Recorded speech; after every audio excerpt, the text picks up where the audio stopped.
Good afternoon, all. I'd like to call this meeting of your State Board of Elections to order. Going to ask that the secretary call the roll. Chairman O'Bannon, Here. Vice Chair Dance. Here. Mr. Merrick, or I'm going to do this again. Mr. Weinstein, Here. Delegate Merricks, Secretary Alvis Long present. Great, thank you. First order of business is approval of the minutes from the March 7th meeting. Yes, Mr. Chairman, the minutes from the March 7th meeting have been distributed to the board for their review. I'm requesting that if there are no corrections or additions to be made, that you ask for a motion to approve them. I'd like to have that motion, please. Move to approve. Seconded. Thank you. All in favor, please say aye. Aye. Aye. Aye. Need to roll call that. I think we probably have. We usually do. We have normally. Approved as presented. Thank you. Okay. I'd like to acknowledge and also introduce Susan Beals, who's our Commissioner of the Department of Elections, and from the Attorney General's Office, Flora Hazel. Hazel, our lawyer for today. So welcome. Thank you very much. All right, the Commissioner's report is the next item. Good afternoon, Mr. Chairman, Madam Vice Chair, and members of the board. First, I wanted to thank our registrars and electoral boards and officers of election of the following localities for their work on the March 7th, March 28th, April 4th, and today, April 11th, special elections that we've had. That includes King William County, Henrico County, the city of Richmond, Charles City County, Hanover County, Greene County, and today Frederick County. We truly appreciate them taking this on and ensuring that everyone has an opportunity to have their voice heard. Additionally, our election services team and registrars across the Commonwealth have been busy processing candidate paperwork as state and local candidates are filing to run for office in this year's elections. With the many retirements that we've had in the General Assembly and the changes in districts due to redistricting, we are seeing an increased number in first-time candidates as well as incumbents running for new offices or other offices. Additionally, we have had some issues receiving candidate filings through the mail.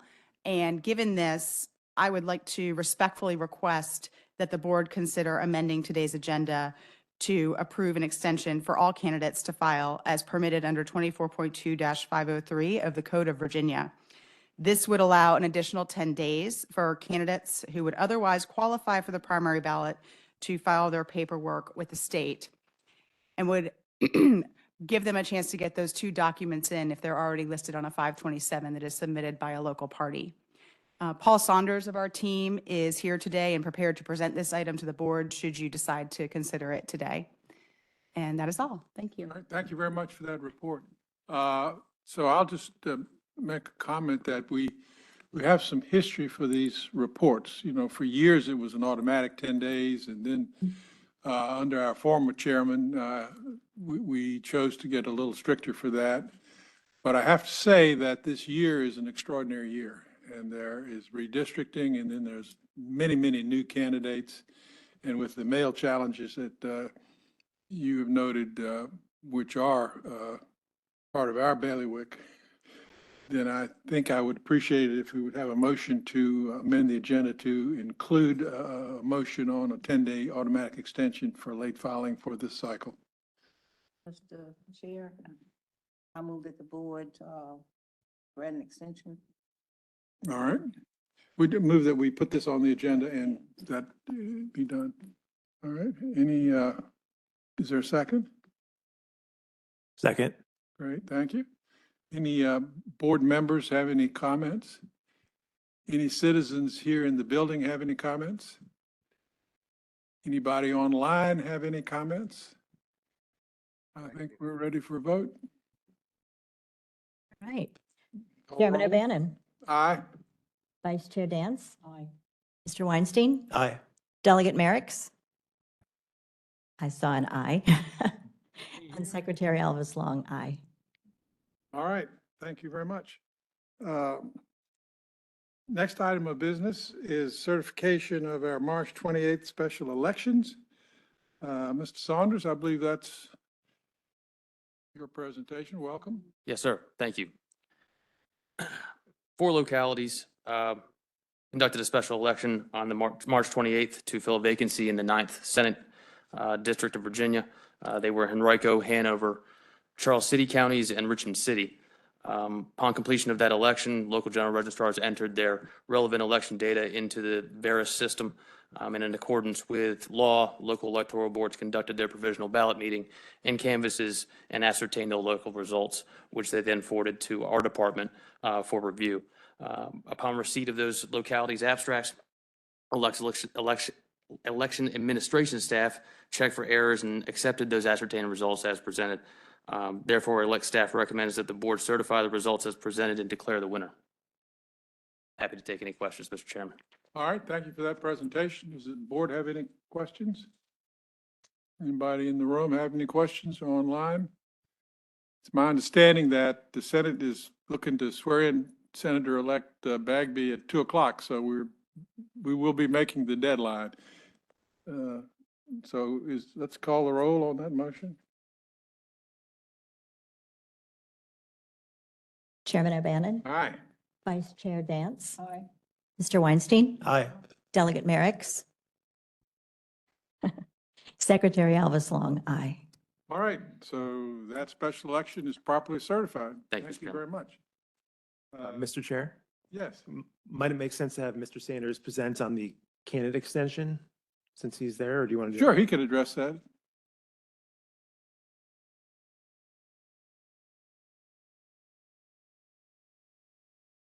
So as the commissioner stated, board does have the authority to grant a 10-day extension for candidates to file 2 different documents or statements, which would be the certificate of candidate qualification and the statement of economic interest. We have a request from a candidate to initiate the board's consideration of an extension. It's included in the papers that you have in front of you now. And a motion is also included in the memorandum provided for you if you would so choose to grant that extension. Gotcha. So any questions on that? The formal request initiates a agenda item, and then the other folks were informal but all concerned about their paperwork, which is why we chose to take the action we've taken. Okay, so everybody's clear on that? Any questions? All right, thank you, Paul. All right, split precincts, Ms. Scott? I believe you might need to make a motion.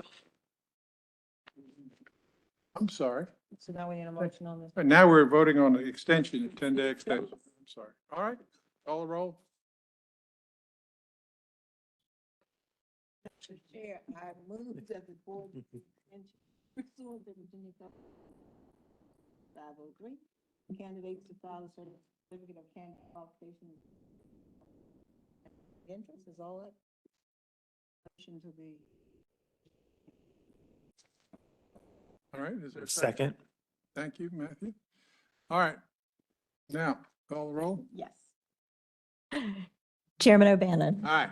Vice Chair Dance, Mr. Weinstein, Aye. Delegate Merrick's, aye. Secretary Alvis Long, aye. All right, my apologies to the parliamentarians in the room, but I got ahead of myself. All right, thank you very much. Next item is split precincts. Good afternoon, Chairman, members of the State Board of Elections. I'm here once again to give you some more split precincts. As you know, the Code of Virginia authorizes the State Board of Elections to grant a waiver to administer a split precinct if the governing body of a locality is unable to establish a precinct with the minimum number of registered voters without splitting the precinct. The current minimums for a county are 100. For a city, they are 500. So we will start in alphabetical order with who has applied. We will first start with Fairfax County. They are requesting 4 splits. They have already, they applied for this split back last year. None of these splits affect any voters. And I believe that there's someone online to speak. Good afternoon. Yes, this is Martin Desjardins, Assistant County Attorney for Fairfax County. How is everyone today? Doing all right, sir. Welcome. Thank you. It's a pleasure to be here. So, So, as was described, these precincts, these splits are the result of state and congressional lines that were drawn. And in all cases, there are no voters in the split area. I think one is occupied principally by a water tower. And so there's no way to create a precinct with fewer than 100 voters. And that's the reason, one of the reasons, certainly the principal reason for seeking a split. And as was also noted, the county did apply for and receive these splits last year. And under the statute, we're only entitled to use the waiver for a single year, so we have to reapply.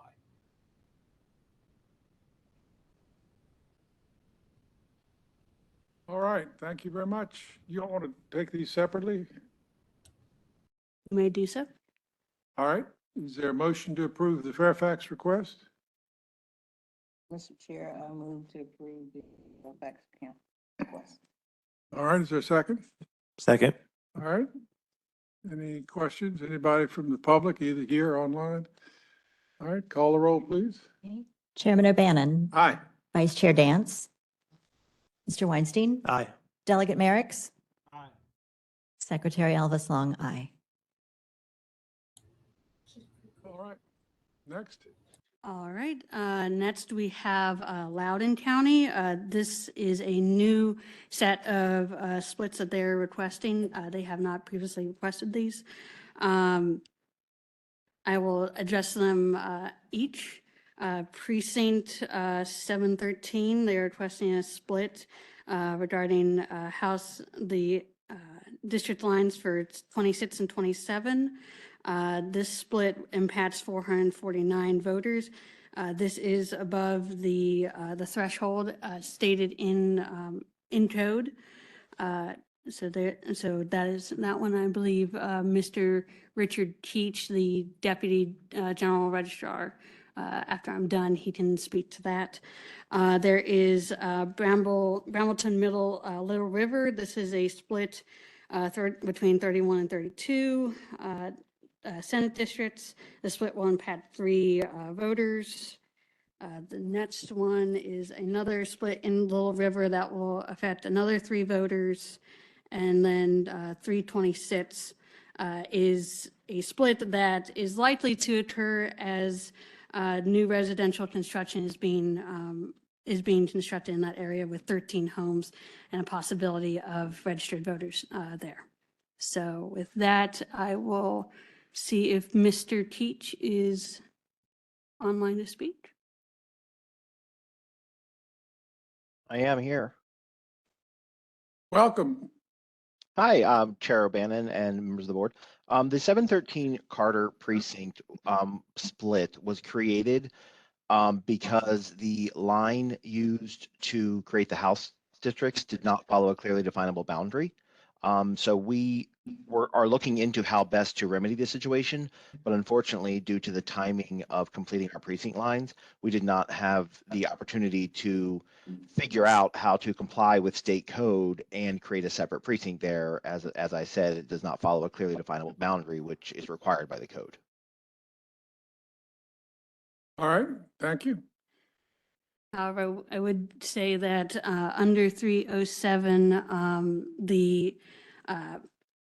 the board has the ability to grant such a waiver only when that threshold cannot be met, and this threshold has been met despite the 305 requirement of the clearly defined line.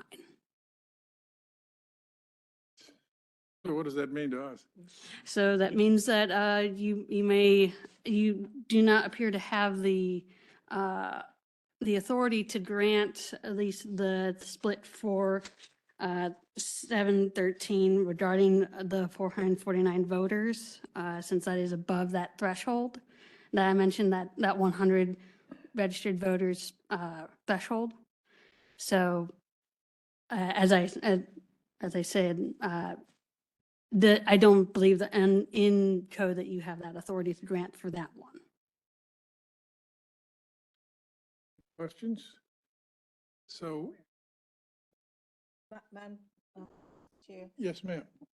so am I to understand that you're nicely telling us that, not approve this because it doesn't meet the threshold for For, at least for 713, the one where the split occurs for 449 voters, that one, you would not have the authority to grant for that one. Excluding that one, Vice Chair, excluding that one, the other ones are within that threshold and would be able to be approved. All right. Any, May I speak again before we move forward? certainly. My concern here is that the county does not have the authority to create a precinct that does not follow a clearly definable boundary.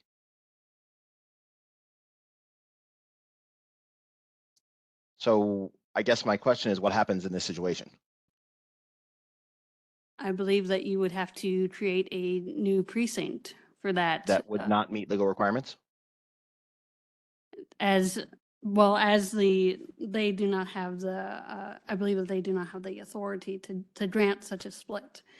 As 307 does not contemplate 305 in regards to that clearly defined line. That's in 305. Chairman O'Bannon, Commissioner Beals. would it be possible to redirect this to the Attorney General's office for further consideration? So let me just ask, are we on any kind of type timeline for this? Or Yes, we start mailing ballots in 3 weeks. We have an additional meeting this Friday, so we could perhaps get some counsel. so members have any thoughts on that? So, Mr. Chair, we kind of understanding that we would like table this one until pass this one to the next agenda. I, Ma'am. well, let me just ask a question. Just for simplicity, can we go ahead and act on the ones that are not at issue? You could.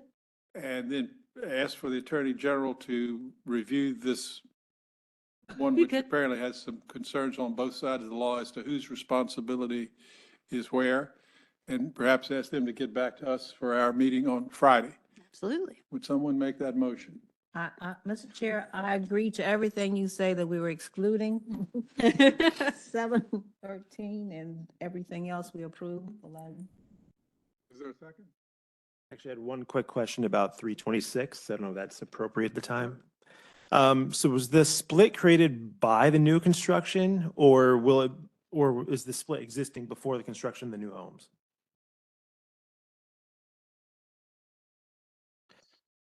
The split was created by where the House and Senate lines were drawn, and the new homes have not been constructed yet. So it was as a result of House districting. Yeah, I just want to make sure that we weren't doing a prospective waiver request for something that hasn't been built yet, that potentially causes. So I'm fine with it. Thank you. No, not yet.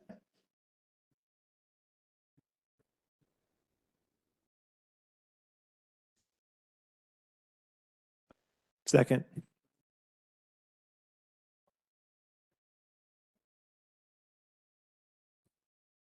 Chairman O'Bannon, Aye. Vice Chair Dance, Aye. Mr. Weinstein, Aye. Delegate Merrick's, Secretary Alves Long, aye. Now moving on to our last, but certainly not least, Prince William County, they are reapplying for another split of theirs. They applied for this split originally last year and it was approved. The first split is for precinct 208. It affects 75 voters, which is below that 100 threshold for a county. And precinct 604, which affects 50 voters, and that is below that threshold. So.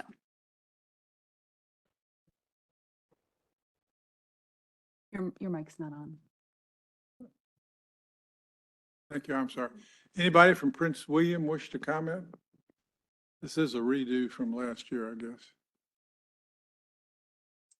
Absent that, is any public comment from the room or online? This one does qualify, Yes, it does. all right? Motion. Chair, Thank you. Second? Second. Thank you. All in favor? Call the roll. Chairman O'Bannon. Vice Chair Dance. Aye. Mr. Weinstein. Aye. Delegate Merrick's. Secretary Alvis Long, aye. All right. Thank you very much. Thank you, and I guess I'll see you again on Friday. Virtually. All right. The next item of business is voter registration application. Ms. Coles? Good afternoon, Chairman O'Bannon, members of the board. Today, ELECT is proactively presenting potential amendments to the Virginia voter registration application. Essentially, these amendments have two factors to them for the application. One, it allows magistrates to be registered as protected voters. So this comes from House Bill 2024 and Senate Bill 1310, which are currently introduced in the 2023 legislative session. These bills were presented to the governor after they passed both houses, and the governor has provided amendments. So the General Assembly still has to review these amendments in reconvene session that starts tomorrow. However, outside of Friday, the next scheduled board meeting is scheduled for May 30th. And so once the bill is decided on, if it does pass both houses and it is signed by the governor, ELECT does require as much time as possible to make sure to be able to translate, print, and distribute this application to localities. So that's why we're presenting this to you now, pending final passage of these bills. We do also make one more amendment to the voter registration application. Currently, our application states that a mailing address can be used if the residence address is not serviced by the USPS. However, in our administrative code, we use language that says a mailing address can be used if a residence address cannot receive mail. This difference in language has caused some confusion for localities, so our recommendation is just to make the language on the application match the statutory language already in code. So those are the two changes for the application. We did provide a motion that this would be effective pending final passage of the bill, so ELECT will not act on anything unless the bills are effectively passed. But we just wanted to proactively bring this to the board because it does require a significant amount of planning. Thank you very much for your work on this. Actually, I've chatted some with members of the board and the commissioner.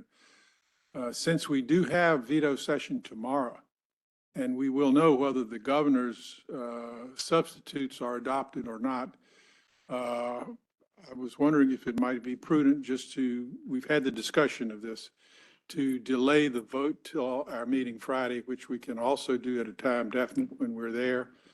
And we'll at least know more of the fate of the governor's proposed substitute. Absolutely. We respect the timeline that the registrars are under, but I would hope someone would choose to. Mr. Chairman, I would move that we would move this to the Friday's agenda, where we will then have the results of decisions that'll be made tomorrow. All right, is there a second? Second.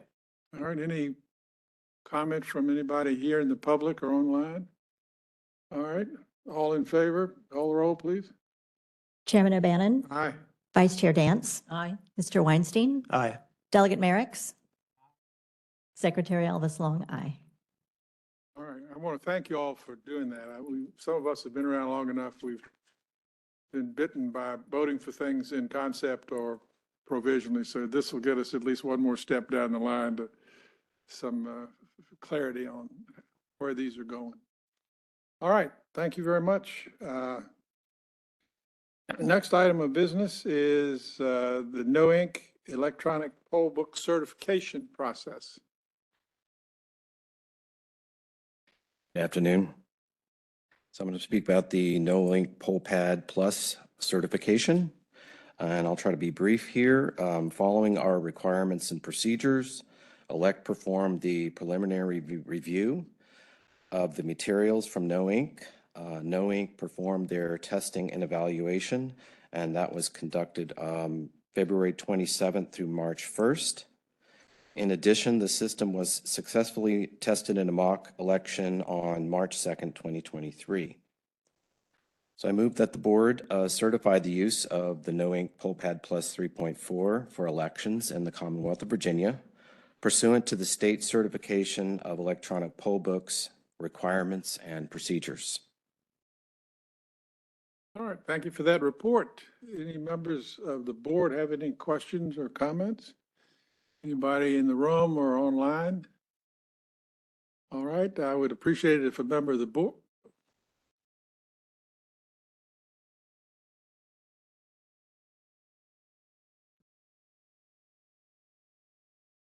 All right. Anne Gregorian.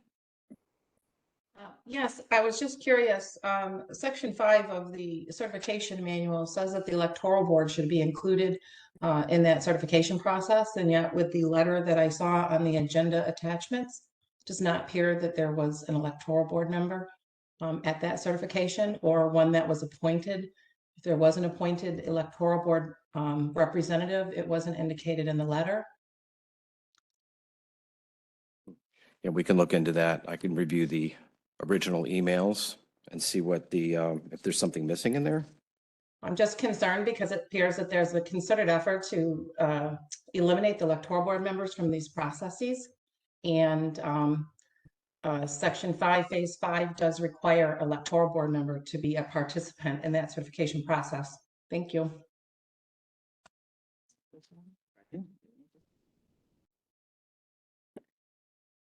All right, thank you very much, Ms. Gregorian. Members of the board have any comments or thoughts? Mr. Chair, there is an undecided vote for me because there is some information that we still need, and we still have Friday, right? You're making the agenda longer. But timely. Well, that's a fair question. Anybody other from the public wish to speak? Anybody else in the room wish to speak? All right, is there a motion? Matthew? Thank you, Chair O'Bannon. Just a quick question, looking at the certification standards, is it a requirement the electoral board members attend, or is it a policy preference? Is it statutory? What's the background on that? Yeah, we'd have to check the details on that.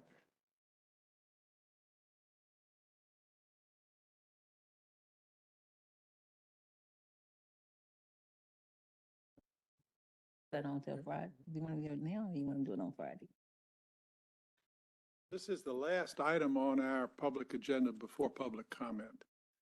So since we do have another meeting this coming Friday, I think it would, a reasonable thing to do would be to Add that to the just motion defer that we this, also. defer this to that meeting Friday for further consideration. I will say there's a lesson here. If we send out many pages of regulations and people are going to read them, and so we probably do deserve to do due diligence to everybody and defer this. Thank you. Commissioner, you all right with that? That's fine. Okay. All right. Okay, so my motion is that we add that additional finding, whatever that result will be, to help us with our decision-making on Friday's agenda. All right. Call the roll. Did you second it? You have it seconded? Second. Okay. Chairman O'Bannon, Vice Chair Dance, Aye.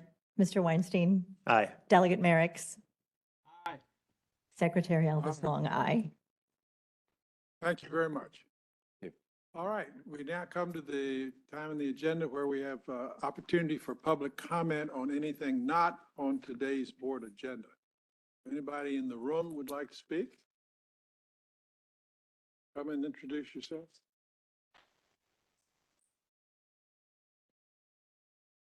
Thank you. My name is Jeff McVeigh. I'm a resident of Henrico County and an election official.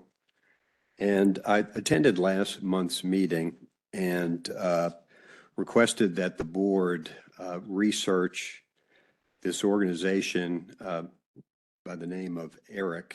It's an electronic registration system. The reason I became concerned with this system is that 7 states, last time I checked, had exited that organization. The founder and board member has resigned, and a fair amount of malfeasance has been uncovered within this organization.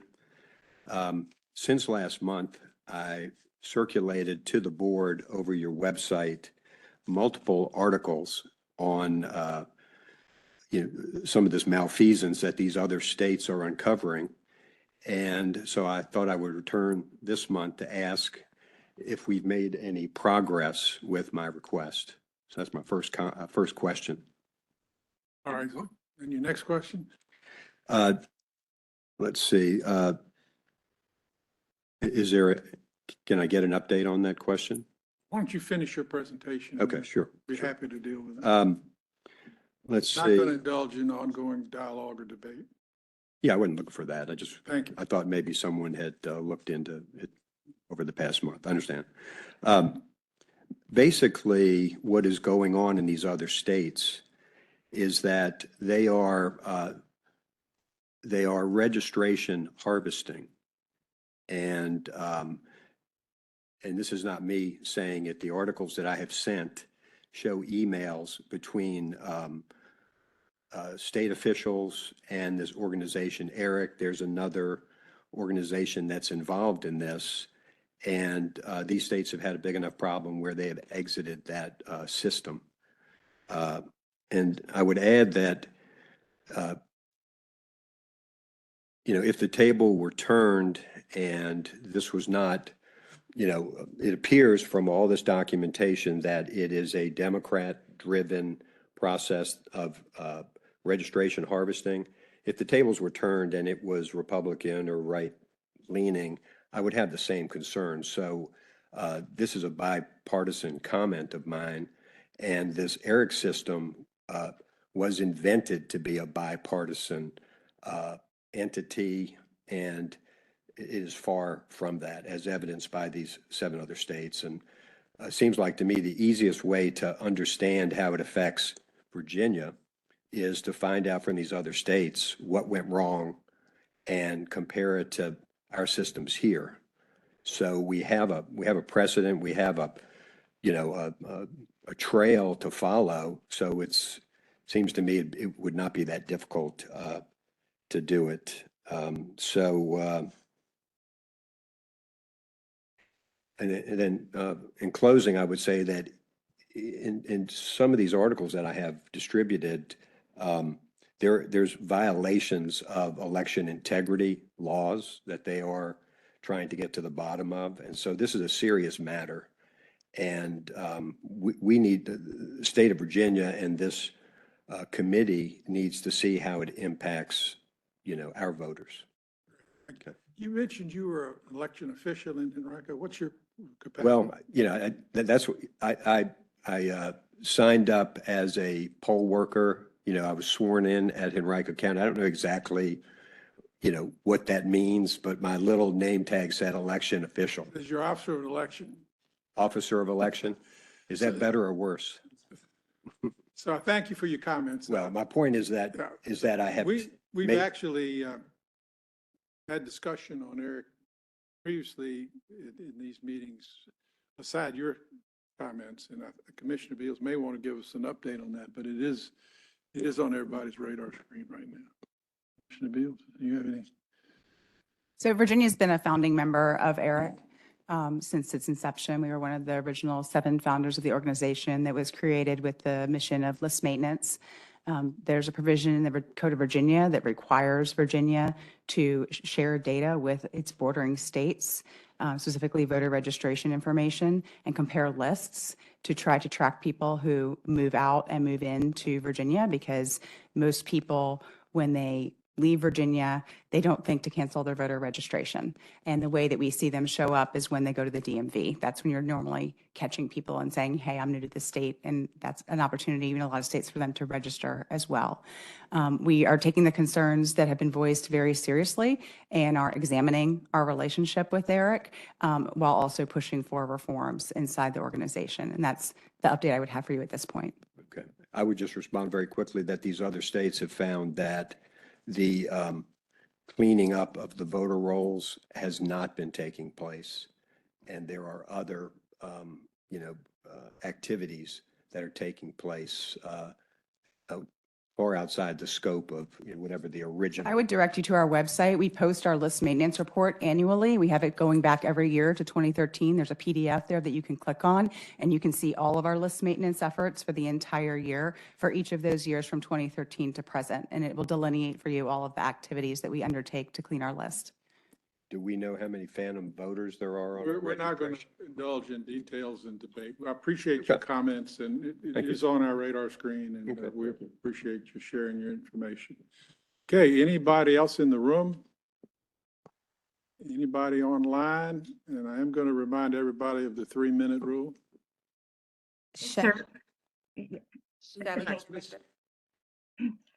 Hello, Chairman O'Bannon and State Board of Election members. I'm Shelley Oberlander from Loudoun County. I'm also concerned about Virginia's participation in ERIC. I know we've been involved for over a decade, as Commissioner Bill said, as a founding member. I think though the time has come where the disadvantages are beginning to outweigh the advantages. As Commissioner Bill said, some of the other secretaries of state and election directors and commissioners have made recommendations to improve ERIC, and they've made suggestions that have seemed to be ignored. That's why several of the recent states have left, because their recommendations were ignored and not acted upon. There are many disadvantages with ERIC. There's a hefty annual fee that we didn't have when we participated or states participated in a previous interstate cross-check of information. They previously did that without extra requirements of service nor a fee, but ERIC requires both specific services we have to provide. The primary goal of ERIC was cross-state check, like Commissioner Bill said, to find out if there are Virginia voters registered in multiple states and if they're actually voting. However, there are required voter registration activities that seem to be the stronger focus. With ERIC, it's shifted that way.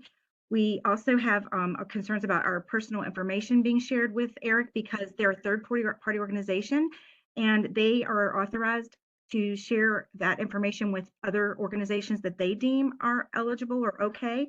And so I think that that's a concern as well. Some of our division of motor vehicle information is of young, not even 15-year-olds, not even eligible to vote yet, and that information is available to ERIC and the other organizations it authorizes to have that information.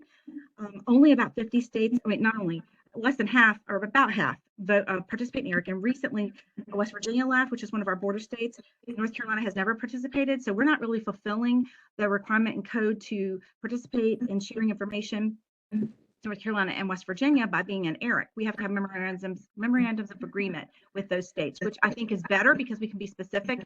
We can put in specific restrictions on how the data is shared, which we cannot do with ERIC. So there are other ways Virginia can get the cross-interstate information and keep our voter list clean. That's through the National Change of Address List, which we can get directly from the United States Postal Service.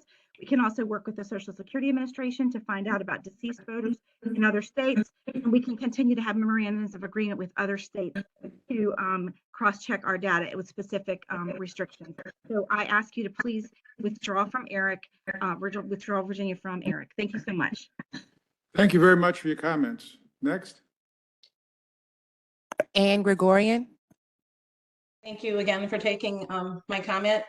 First, I wanted to speak on a different issue, but I agree with the previous speaker, except the DMV is only effective if the driver notifies that he has a driver's license from another state. So if they don't notify DMV, then that's only that's a missed opportunity. But what I'd like to speak to is that I had sent to all the board members a petition for rulemaking on the list of unqualified persons provided to general registrars.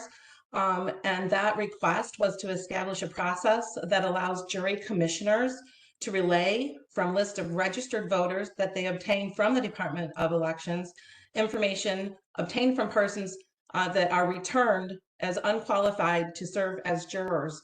I did not see this on the current agenda. I am hoping that the board will consider this for their next agenda.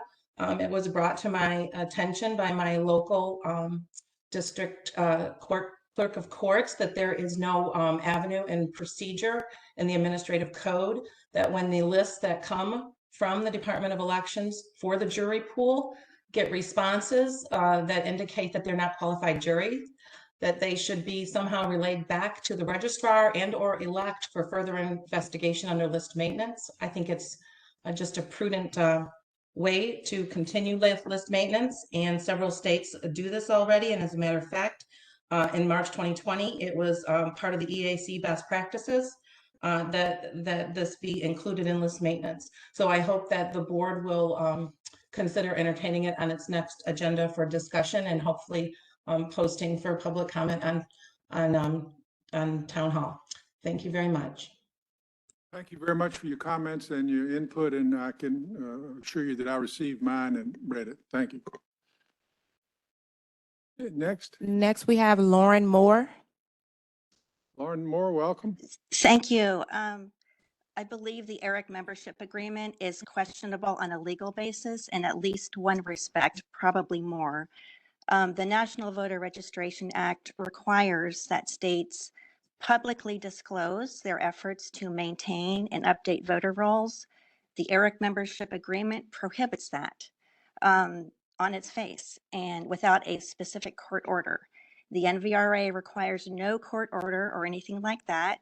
It requires specifically and unequivocally that states share their efforts to update voter rolls, which would include the ERIC data that states receive from ERIC. Now, that data is really a regurgitation and recategorization of the Virginia data given in the first instance to ERIC. So not only that, but the Driver Privacy Protection Act prohibits the dissemination to outside parties, including third parties, such as nonprofits like ERIC supposedly is, of driver data. And the DMV data all goes to ERIC. And so there are some real questions with the legality of the ERIC membership agreement. I sent a memo to Susan Beals a few weeks ago on this, haven't heard back, but it does need to be addressed. Thank you very much for your comments and your time. Next. Next, we have Andy Bayer. All right, welcome. Can you hear me? Yes. Okay, so I just want to reiterate what Ann Gregorian said, that only the DMV process only works if a voter who moves to another state indicates that they do have a driver's license from the previous state. Secondly, ERIC's main responsibility, as it states, is that it requires its member states to contact 95% of the eligible but unregistered voters, but they really have no provisions for requiring member states to purge their voter rolls. And the one issue I have main concern with is that data is collected on our minors. So those 16, 17-year-olds, and they do collect the private information on these citizens, and they transmit this data to their affiliates. And to me, that is illegal. Thank you very much for your comments. Anybody else?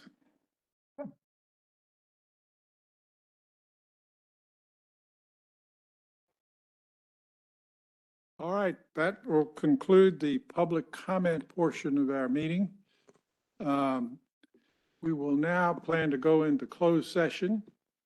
But before we do that, I do want to acknowledge and congratulate Franchelle Tyson on a birthday. So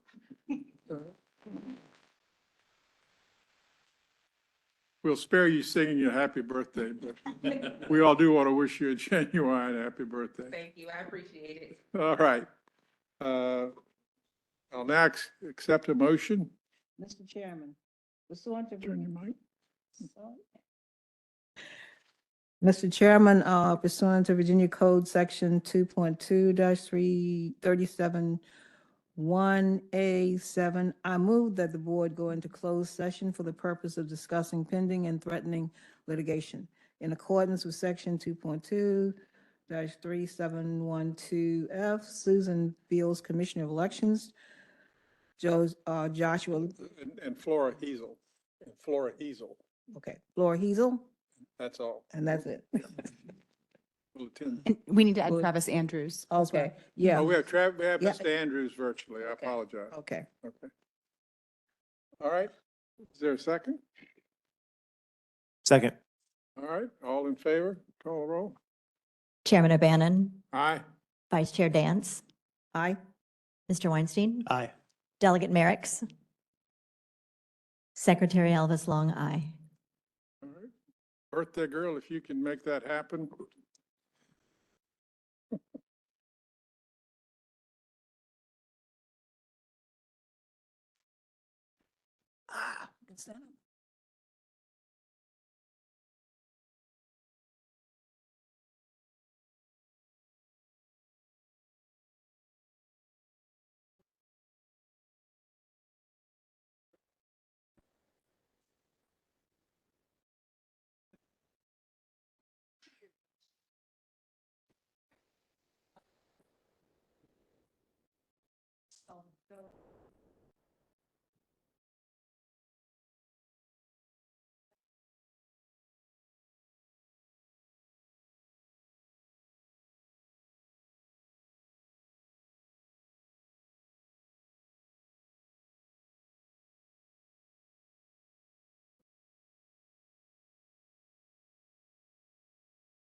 To keep going, so yeah, we appreciate what's been done at this point. All right, thank you. Thank you, and anything else y'all want to do?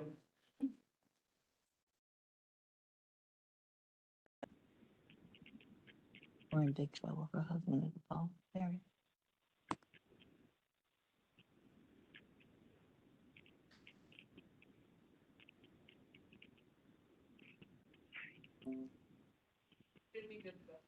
Mr. All Chair. right, is there a motion? Mr. Chairman, I move to reconvene the meeting in open session and take a roll call vote certifying that to the best of each member's knowledge, only such public business matters lawfully exempted from open meeting requirements under this chapter, and only such public business matters as were identified in the motion by which the closed meeting was convened were heard or discussed by the State Board of Elections. Is there a second? Second. Thank you. Roll call? Chairman O'Bannon, Aye. Vice Chair Dance, Aye. Delegate Merrick's, Aye. Mr. Weinstein, Aye. Secretary Elvis Long, aye. All right, and that, I think, concludes our agenda for the day, and I want to thank everybody very much for participating and for an efficient meeting. And we have a time specific, 1 o'clock Friday. And now we celebrate. Happy birthday. Favor? Aye. Aye.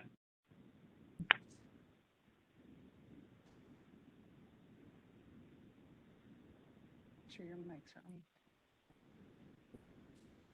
Do, yes.